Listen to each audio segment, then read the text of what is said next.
just seen a bird fly in, and he'll probably be back.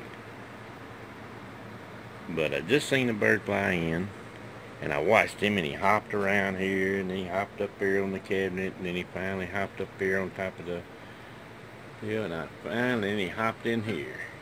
And I've been seeing it for the last day, maybe 2 days. And here in this bucket is what he's been coming in for. And making him a nest in my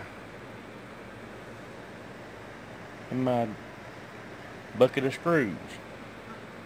Now, I just used this bucket of screws 2 or 3 days ago, and he's already got that big of a nest in it. Now, here's my hand. So that he built that entire nest in a couple of days. I hate to disappoint him, but he can't have a nest in my screws. So anyway, the nest has got to go, and I guess the bird have to start over somewhere. Alright, I guess that's it for now.